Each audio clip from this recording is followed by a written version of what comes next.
नमस्कार दोस्तों, आप सभी का एक नए वीडियो पे स्वागत करते हैं। जी हाँ दोस्तों, सुपर डुपर हिट। जी हाँ दोस्तों, त्रिमूर्ति म्यूजिक वर्ल्ड यूट्यूब चैनल के ऑनर ने पोस्ट करते हुए बताया है कि ब्लॉकबस्टर सुपर डुपर हिट।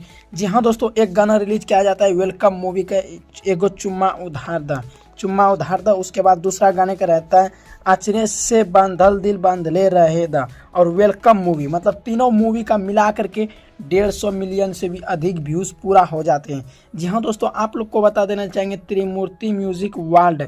जी हाँ दोस्तों, ये बताते हैं कि इतना व्यूज़ क्रॉस हो चुका है 150 मिलियन इन तीनों पे, 2 गाना और एक वेलकम मूवी मिला करके। जी हाँ दोस्तों, इसमें लिखा हुआ है इतना सारा प्यार व आशीर्वाद देने के लिए आप सभी को दिल से धन्यवाद। जी हाँ दोस्तों, आप लोग को बता देना चाहेंगे काफ़ी कम समय में इन 2 गाने और एक मूवी ने मिल करके 150 मिलियन व्यूज़ क्रॉस कर लिए। जी हाँ दोस्तों, पहला गाना रहता है एगो चुम्मा उधार दा, दूसरा गाना आता है आचरे से बांधल दिल बांधले रहे दा। जी हाँ दोस्तों, तीसरा नंबर पे आता है वेलकम मूवी।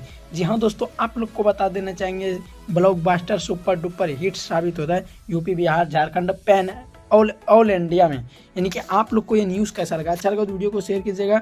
जी हाँ दोस्तों, अगर कतई अच्छा लगे तो आप लोग भोजपुरी इंडस्ट्री से जुड़ी हुई कोई भी अपडेट जानना चाहते हैं तो आप लोग हमारे चैनल को सब्सक्राइब कीजिएगा। धन्यवाद।